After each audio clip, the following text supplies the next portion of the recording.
आपके घर में अगर छोटे से शिवलिंग है, आपके घर में छोटे से ठाकुर जी हैं, आपके घर में छोटा सा कन्हैया है, और छोटे से कन्हैया जो पुराने समय का है, उसको नेत्र भी लगाने की जरूरत नहीं है क्योंकि उसके नेत्र हैं। और मान लो तुमने इतना बड़ा कन्हैया ले लिया तो अरे बोलो तो जम के जरा, और उसका कोई एक नेत्र कहीं गिर गया, एक नेत्र कहीं चले गया, तो फिर दूसरा नेत्र लगाना पड़ेगा कि नहीं लगाना पड़ेगा? और अगर एक नेत्र पर रखोगे तो अच्छा लगेंगे कि ठाकुर जी? नहीं। तो नेत्र होना, जितनी बड़ी मूर्ति होती है, जितना बड़ा स्वरूप होता है, जितना बड़ा शिवलिंग होता है, जितनी बड़ी मूर्ति की स्थापना होती है, उतनी उसमें सेवा की और भाव की जरूरत पड़ती है। और पार्थिव शिवलिंग हो चाहे घर में शिवलिंग हो, घर में कोई भी मूर्ति हो, वो अंगुष्ठ की आकृति से बड़ी ना हो महाराज। बस इतना बड़ा स्वरूप शंकर का, इतना बड़ा स्वरूप कृष्ण का, इतना बड़ा स्वरूप राम का, तुम्हारे घर में जो भगवान है उसका स्वरूप इतना बड़ा हो। और पुराने हैं और कोई बड़ा स्वरूप है तो पूजन करो, मना नहीं है। अगर पुराना स्वरूप रखा है तो उसको कहीं देकर नहीं आना, आपने को कहीं उनको ठंडा नहीं करना, उनका विसर्जन नहीं करना, रखा है अब सेवा करो। पर कोई नई पूजन अगर बढ़ा रहे हो और कोई तुमसे कह दे मंदिर बनाओ, इतना बड़ा शिवलिंग का निर्माण करो, तो कहते महाराज जी हम तो छोटा ही भला।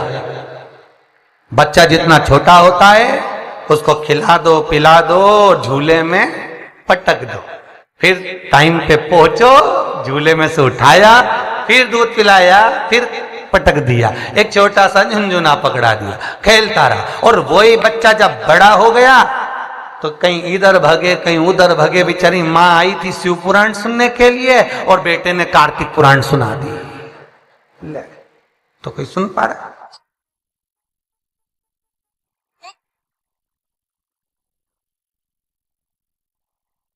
छोटा रहेगा उसकी सेवा। पार्थिव शिवलिंग का निर्माण माता पार्वती चाहती तो बहुत बड़ा शिवलिंग का निर्माण कर सकती, पर पार्थिव शिवलिंग माता पार्वती एक छोटे से पत्ते पर शिवलिंग का निर्माण करती, छोटे से पत्ते पर।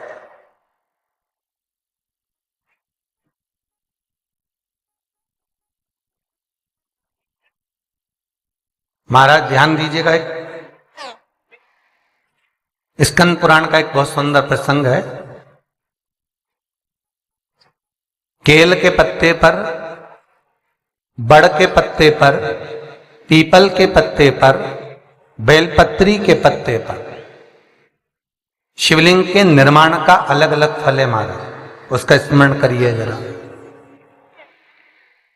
महाराज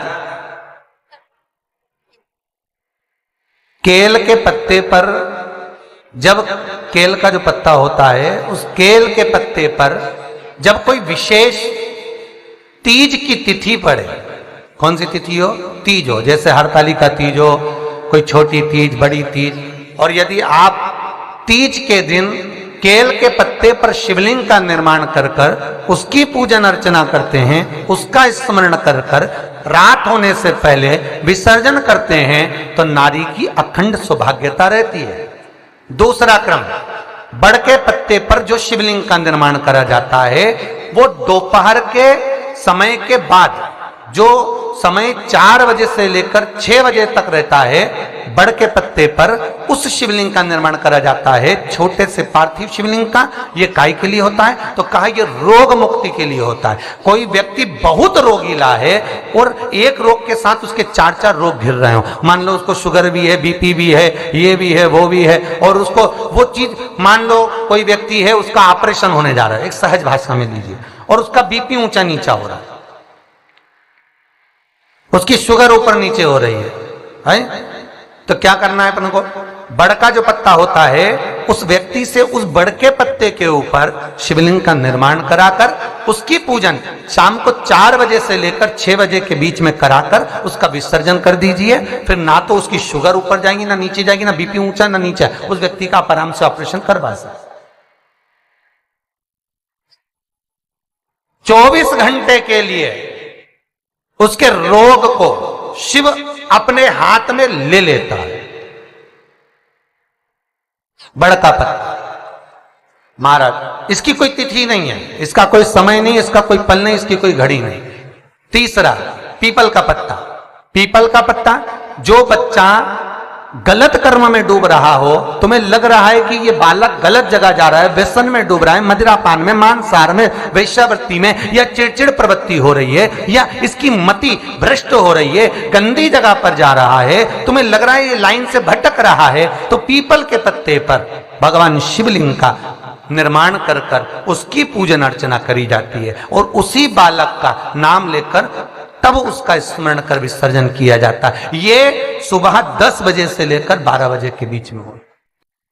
कोई भी तिथि, कोई भी दिन, कोई भी बार, कोई भी समय, कोई भी तिथि पर समय एक निश्चित है, सुबह 10 से 12। महाराज चौथा क्रम कहा है, बेलपत्री के पत्ते की मध्य भाग। आप विचार करिएगा, बेलपत्री का पत्ता कोई इतना बड़ा तो होता नहीं, बेलपत्री का पत्ता होगा ज्यादा से ज्यादा एक हथेली के बराबर होगा, और बड़ा होगा तो और ज्यादा बड़ा होगा पत्ता।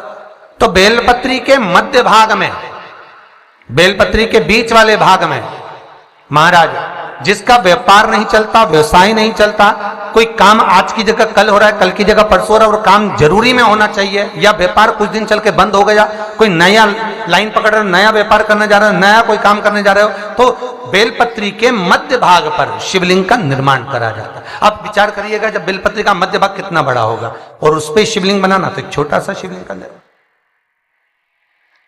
मध्य भाग में शिवलिंग का निर्माण महाराज ये केवल शिवरात्रि के दिन होता है। 12 महीने की जो भी शिवरात्रि हो, किसी भी शिवरात्रि पर आप उस बेलपत्री के मध्य भाग पर शिवलिंग का निर्माण कर कर अपना पैसा अगर डूब भी गया है, उसको पाने के लिए, अपने धन को वापस लाने के लिए आप इस शिवलिंग का निर्माण कर कर आप इसका विसर्जन कर सकते हैं। अब इसकी समय सीमा कुछ भी नहीं, बस सूर्य अस्त होने से पहले इसका निर्माण हो और इसका पूजन होकर विसर्जन। स्कंद पुराण और लिंग पुराण के अंतर्गत इसका भाव है।